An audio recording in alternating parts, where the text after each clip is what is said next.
Hello बच्चों, आज हम सीखेंगे केमिकल फॉर्मूला कैसे लिखते हैं। सबसे पहले हमें सीखना पड़ेगा कि वैलेंसी क्या होती है, यानी कि संयोजकता क्या होती है। देखिए, आप इसको इस तरीके से समझ सकते हैं कि जैसे मान लीजिए मेरे पास कोई एलिमेंट ए है और ये एलिमेंट बी से जुड़ता है, तो ए की वैलेंसी एक होगी और बी की वैलेंसी एक होगी, तो ये आपस में जुड़ जाएंगे। आप इसको इस तरीके से समझ सकते हैं कि जैसे एक ट्रेन है, उस ट्रेन में जो डब्बे होते हैं उन डिब्बों में दोनों तरफ हुक होते हैं दूसरे डब्बे से जुड़ने के लिए। तो ये हुक ही हम एक तरह से बोल सकते हैं कि ये क्या है, इनकी वैलेंसी है। जैसे इस डब्बे की वैलेंसी अगर हम देखेंगे तो कितनी होगी, 2 होगी, क्योंकि ये दूसरा दोनों तरफ से एक एक डब्बे से ये जुड़ सकता है। तो इसी तरीके से अगर हम देखें तो ए जो है उसकी वैलेंसी अगर 3 होगी और बी की वैलेंसी 1 होगी, यानी संयोजकता 1 होगी, तो हम ये कह सकते हैं कि एक ए से 3 बी जुड़ सकते हैं, क्योंकि ए की वैलेंसी कितनी है, 3। तो हम एक बी यहाँ बैठा सकते हैं, एक बी यहाँ बैठा सकते हैं और एक बी यहाँ बैठा सकते हैं। तो इस तरीके से हम कह सकते हैं कि बी की वैलेंसी होगी 1 और ए की वैलेंसी होगी 3। तो देखिए डेफिनेशन क्या कहती है, द कंबाइनिंग पावर और capacity of an element is known as its valency.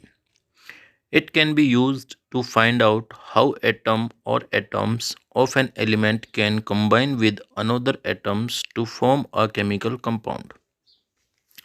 देखिए हिंदी में हम इसको समझें तो किसी तत्व की संयोजन शक्ति यानी वैलेंसी, यानी हम जिसको हम संयोजकता भी कह सकते हैं, उस तत्व की संयोजन क्षमता कहलाती है।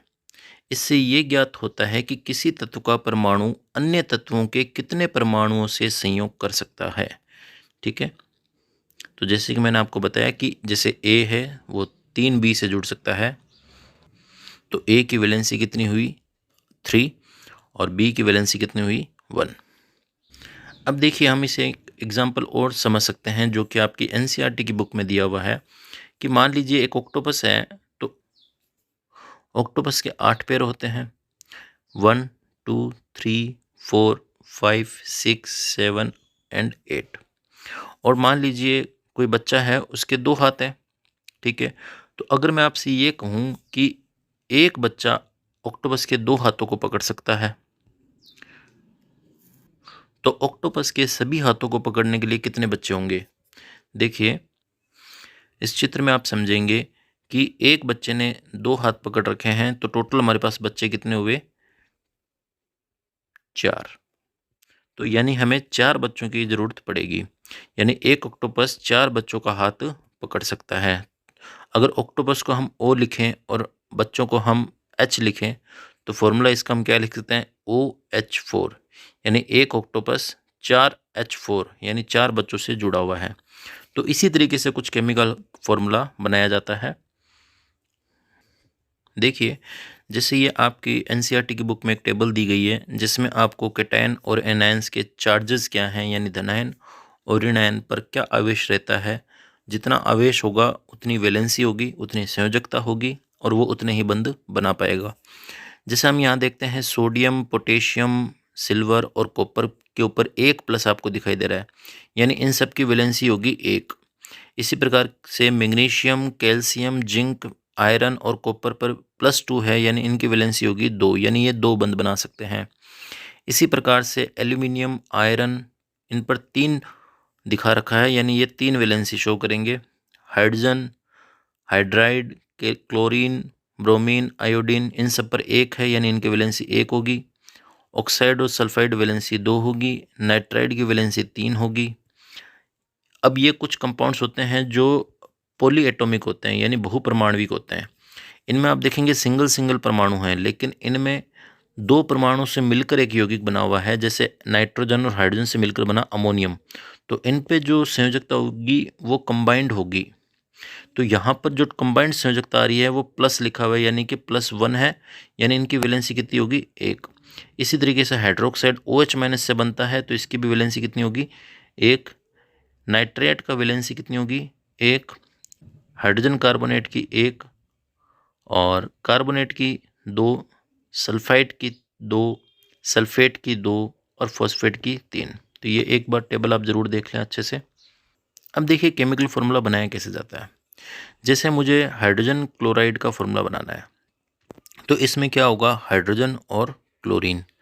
तो यहाँ पर मैं हाइड्रोजन और क्लोरीन का सिंबल लिखता हूँ। अब मैं जानता हूँ कि हाइड्रोजन की वैलेंसी होती है +1 और क्लोरीन की वैलेंसी होती है -1।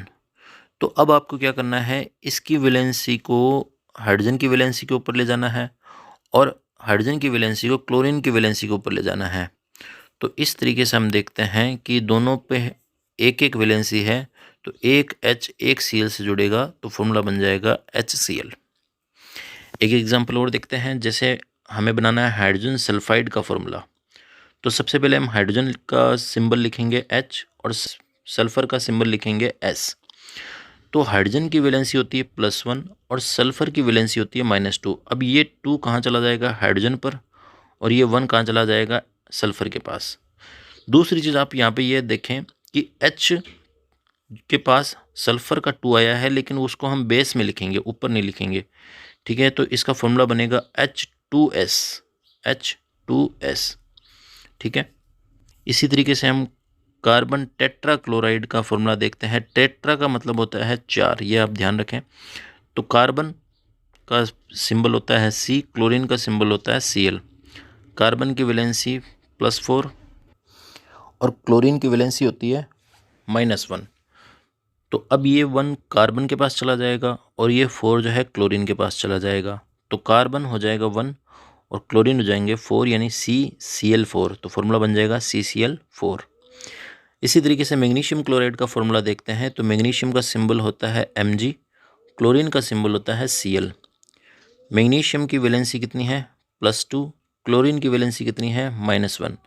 1 किसके पास चला जाएगा, मैग्नीशियम के पास, और 2 किसके पास चला जाएगा, क्लोरीन के पास। तो एक Mg यानी Mg और क्लोरीन कितना हो जाएंगे, 2, तो Cl2। तो फॉर्मूला बन जाएगा MgCl2। एक एग्जांपल देखते हैं हम, एल्यूमिनियम ऑक्साइड। तो एल्यूमिनियम का सिंबल Al, ऑक्साइड का सिंबल ऑक्सीजन O। तो यहाँ पर एल्यूमिनियम की वैलेंसी होती है +3, ऑक्सीजन की वैलेंसी होती है -2।